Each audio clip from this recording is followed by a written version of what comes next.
Hello दोस्तों, स्वागत है आपका ज्ञान रीति क्लासेज के अंदर।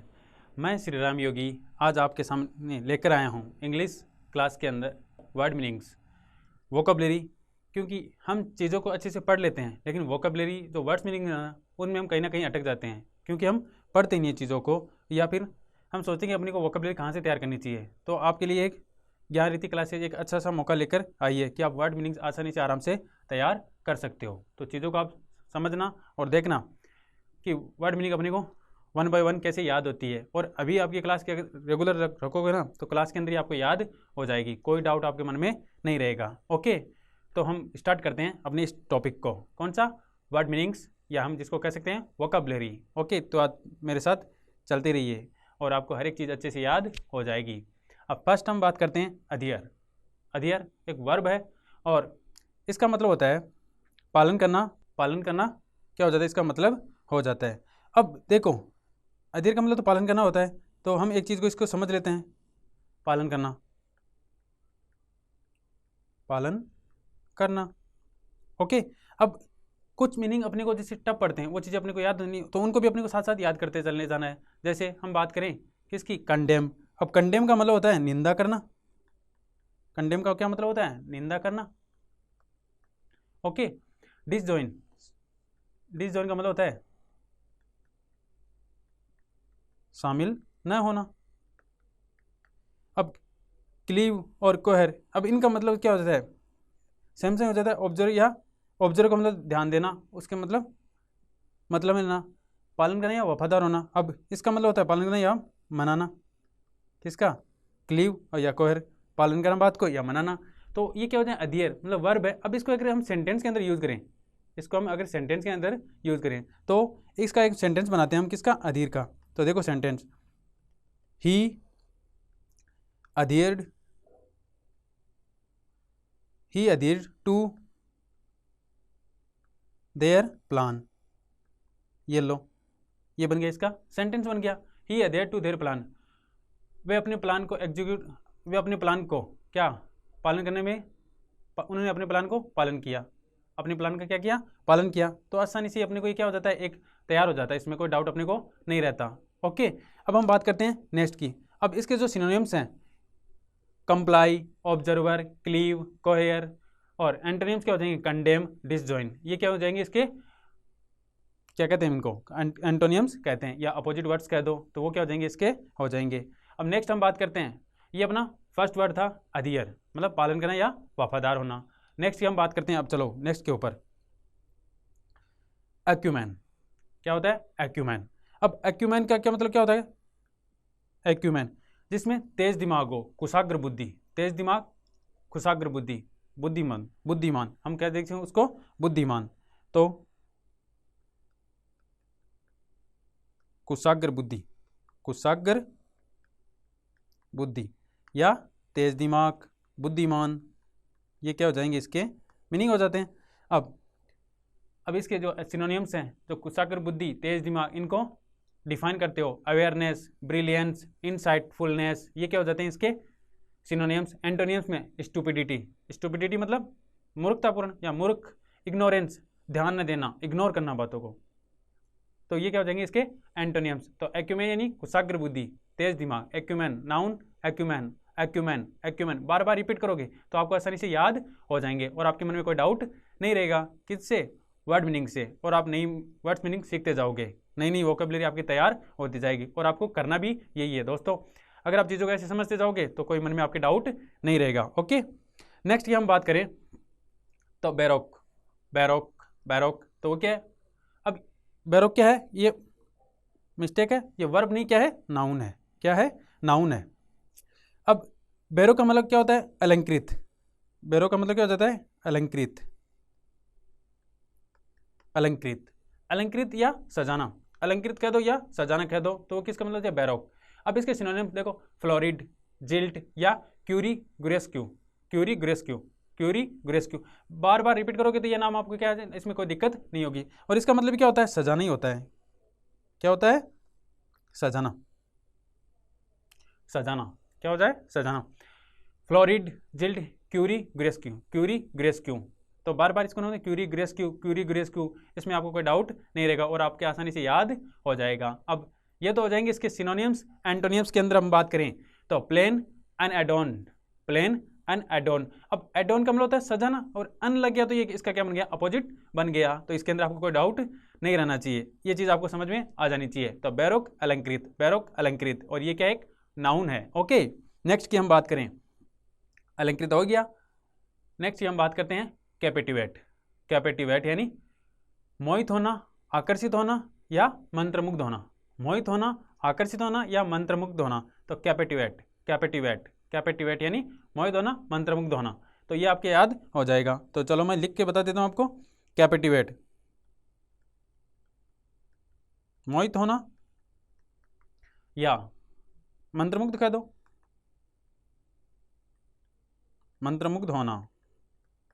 सम्मोहित होना, चार्म, फैसिनेट, फैसिनेट का मतलब आकर्षित। बेविच, इनेमर, बेविच या इनेमर, इनका मतलब क्या होता है, मोहित होना, सम्मोहित हो जाना। तो दोनों का मीनिंग क्या है, सेम ही है, मोहित होना, क्योंकि ये क्या है, इसके सिनोनिम्स हैं। मोहित होना, किसी आकर्षित हो जाना। अब एंटोनिम्स की बात करें तो डिसइल्यूजन। अब इल्यूजन का मतलब क्या होता है, डिस लग गया तो वो क्या बन गया, एंटोनिम्स बन गया, और इल्यूजन हो गया तो भ्रम, और डिसइल्यूजन भ्रम में रहना या भ्रम होना।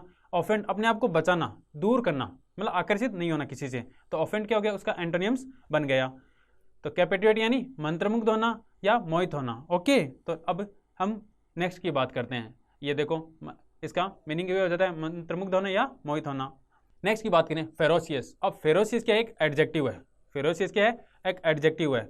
और आपको पता है एडजेक्टिव को तब यूज किया जाता है, नाउन है तो नाउन से पहले क्या आएगा, एडजेक्टिव आएगा। वो उसकी क्या मतलब बताता है, नाउन की विशेषता बता देता है कि जो नाउन है, पर्सन है, वो कैसा है, अच्छा है या बुरा है, या उसमें कोई अन्य गुण है, तो वो क्या है, एडजेक्टिव को एडजेक्टिव के माध्यम से बताता है। तो फेरोसियस यानी उग्र या खूंखार। अब फेरोसियस का मतलब क्या हो जाएगा, उग्र या खूंखार, उग्र या खूंखार। ओके, अब क्रूल यानी निर्दयी, फियर्स यानी डराना, क्रूल यानी निर्दयी, फ्यूरियस उग्र, स्वेग काटना, डराना, बदमाश तो स्वैग या स्वेज कह दो। एंटोनियम्स जेंटल। अब सिनोनिम तो हो जाते हैं क्रूल, फियर्स, फ्यूरियस और स्वैग।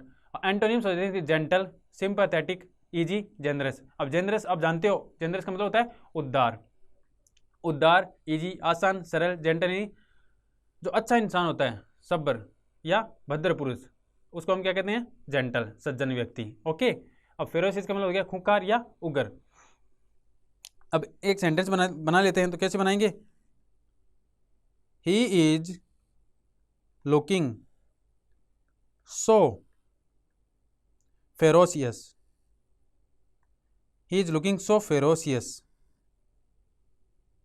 ओके, वह बहुत उग्र दिखाई दे रहा है, बहुत उग्र दिखाई दे रहा है। तो क्या हो जाए, he is looking so ferocious. Okay, तो खूंखार या उग्र। नेक्स्ट की हम बात करें एसेंट्रिक, ECCENTRIC, एसेंट्रिक नाउन है, एसेंट्रिक नाउन है। अब नाउन का एसेंट्रिक मतलब होता है सनकी या पागल।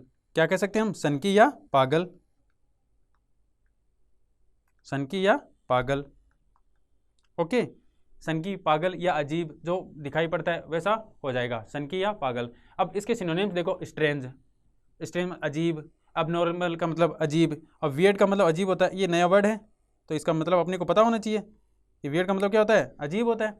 अनयूजुअल, फ्लेक, गीक, जीक या इनको भी क्या कहते हैं, ये भी क्या अलग है, तो ये भी क्या होते हैं, अनयूजुअल, ये फ्लेक है, अनयूजुअल अलग है। असामान्य, असामान्य। अब एसेंट्रिक नाउन है। ओके, और इसके एंटोनिम्स हो जाएंगे नेचुरल, प्राकृतिक, मतलब सही, जिसके अंदर कोई अन्य गुण नहीं हो, मतलब पागल वगैरह नहीं हो, तो सीधा साधा हो तो नेचुरल, और कन्वेंशनल। ओके, ये इसके क्या हो जाएंगे, एंटोनियम्स हो जाएंगे। नेक्स्ट की हम बात करें, सनकी, पागल हो गया। नेक्स्ट की हम बात करते हैं, देखो डोसाइल। देखो इसमें आप, ये एडजेक्टिव है। अब इसके प्रोनाउंसिएशन में आपको थोड़ा सा डाउट हो सकता है, दिक्कत हो सकती है कि इसको डोकाइल बोलें या डोसाइल बोलें। तो इसका सही उच्चारण या प्रोनाउंसिएशन होता है डोसाइल। क्या होता है, डोसाइल, इसका प्रोनाउंसिएशन हो जाता है डोसाइल। अब डोसाइल का मतलब क्या होता है, अधीन होना,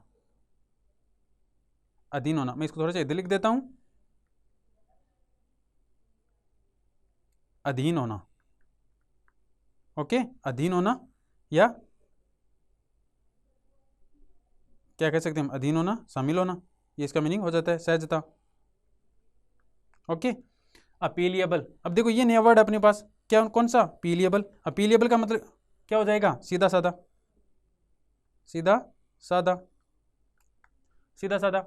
जेंटल, सभ्य इंसान, टीचेबल, समझदार, समझने वाला। और ये तो हो जाती है इसके सिनोनियम्स। एंटोनियम्स होते हैं इसके अनरीजनरेट, और रीजनरेट अन लग गया तो ये क्या हो गया, एंटोनियम्स बन गया। ऑब्स्टिनेट, अब अनरीजनरेट और ऑब्स्टिनेट क्या है, अलग अलग वर्ड्स हैं। हेड स्ट्रॉन्ग, हटी मतलब हट करने वाला, स्टबबॉर्न, हट मतलब रहता है किसी बात से नहीं मुकरने वाला, हट करेगा नहीं, मैं तो ऐसा करके रहूँगा, इसमें मैं कोई चेंज नहीं चाहता, वो क्या कर रहा है, हट कर रहा है उसके लिए, तो क्या हो जाएगा, स्टबबॉर्न।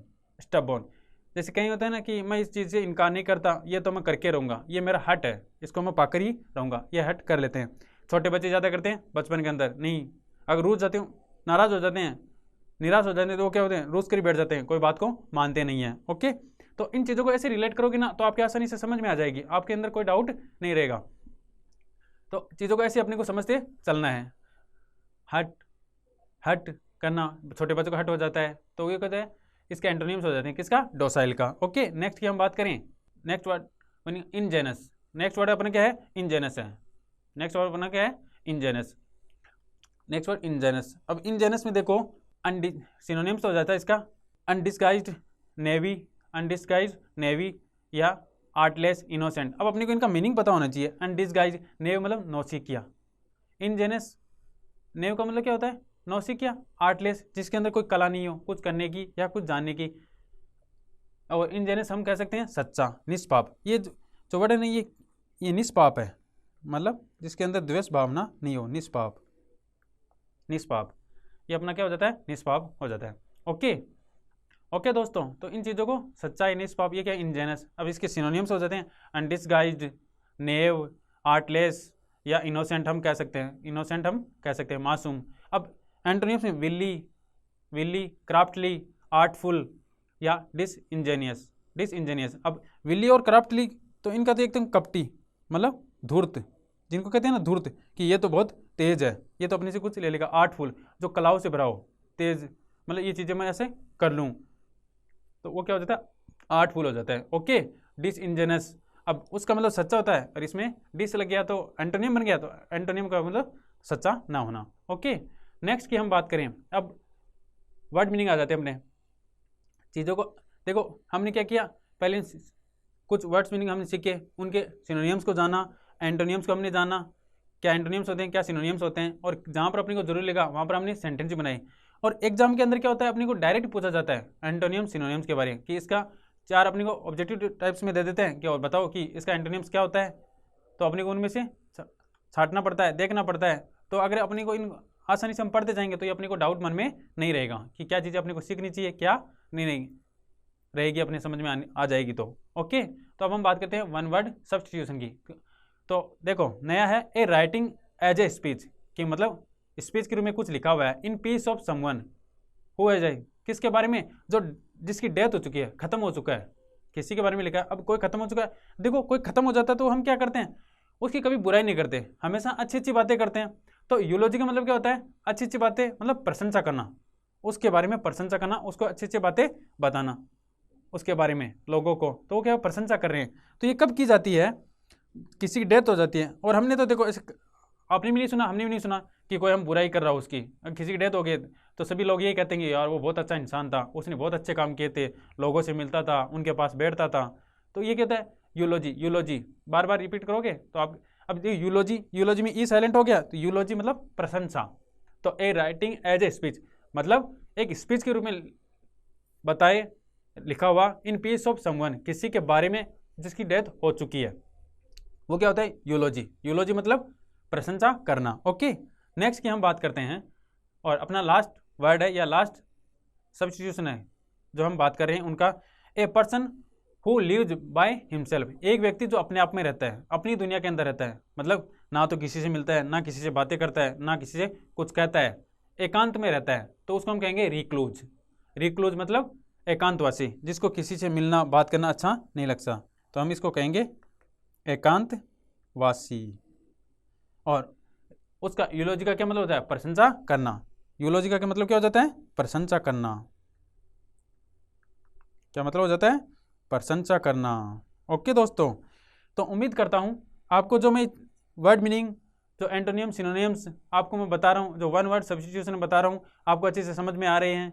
और उम्मीद करता हूँ कि आप इनको बार बार एक दो बार रिपीट करोगे ना, एक बार जैसे मैंने एक बार बता दिया, अब एक बार आप राइट कर लोगे तो चीज़ें आपकी क्या रहेगी? मन में रहेगी। ये आप एक काम कर सकते हो कि ये जो मैंने बताया, अब एक बार करके ईयरफोन लगाकर अपने कानों के अंदर गया और मोबाइल को जेब में रख लिया। अब मोबाइल पे सुनोगे या देखोगे या कानों में लगा लिया और कोई काम भी कर रहे हो तो भी आपको याद हो जाएंगे अच्छे से।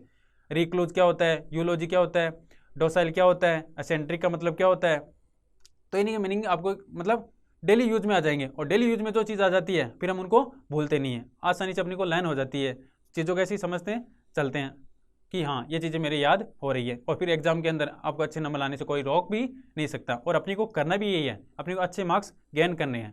और जब तक हम पढ़ेंगे नहीं तब तक ऐसा कुछ होगा नहीं। तो अपने को ये एक डेली हैबिट बना ली है कि अपने को अच्छे से लर्न करना है। तो मिलते हैं दोस्तों हम नेक्स्ट क्लास के अंदर, इसी यूट्यूब चैनल के ऊपर ज्ञान रीति क्लासेज के अंदर। ओके, तो तब तक के लिए bye bye, thank you, have a nice day. Okay, धन्यवाद।